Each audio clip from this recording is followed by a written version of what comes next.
زیادہ بے بس ہے اپنی والدہ کے سامنے، کیونکہ اب شہناز ہے جسے لگتا ہے کہ زینت سے اچھی بہو تو اسے مل نہیں سکتی، کیونکہ ردا اور اس کی تمام فیملی سے اب وہ نفرت کرنے لگی ہے۔ لیکن اب شہناز بہت بڑی بیوقوفی کر رہی ہے، جس نے بنا سوچے سمجھے ہی اپنا گھر اور اپنا سب کچھ زینت اور اس کی ماں کے حوالے کر دیا۔ لیکن یہ تینوں ماں بیٹیاں تو بہت ہی زیادہ مفاد پرست اور لالچی ہیں، جو کہ لالچ میں ہی اب اس ارحم سے شادی کے لیے تیار ہوئی ہیں۔ لیکن زینت جو کہ بہت ہی جلد اب ان سب کو اپنے رنگ دکھا دے گی، تب تو یہی ارحم ہوگا جو کہ اپنی ماں سے ہی سوال کرے گا کہ یہ تھی تمہاری پسند، اب دیکھ لو اس کے کارنامے۔ لیکن اب شہناز ہے جو کہ اب زینت کو بھی سمجھانے کی کوشش کرے گی، لیکن اب گھر زینت کے نام پر ہے تو زینت اب اسے بھی جوتے کی نوک پر رکھے گی اور آخرکار ان دونوں ماں بیٹوں کو اب وہ گھر سے نکال دیں گے۔ اس طرح یہ دونوں ہی در بدر بھٹکیں گے، تبھی تو انہیں احساس ہوگا ردا اور فضا کا۔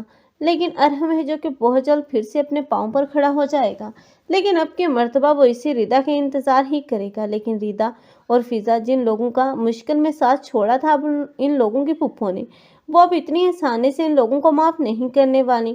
اور ضرور جو کہ لاکھ کوشش کر رہا ہے کہ وہ فضا کو حاصل کر لے، لیکن فضا ہے جو کہ اب ایک ہی بات پر اٹک چکی ہے کہ اب وہ شادی نہیں کرے گی، کیونکہ وہ نہیں چاہتی کہ اب وہ کسی کی بھی زندگی میں جائے اور اسے بھی اس کی بدنامی کے ساتھ زندگی گزارنا پڑے۔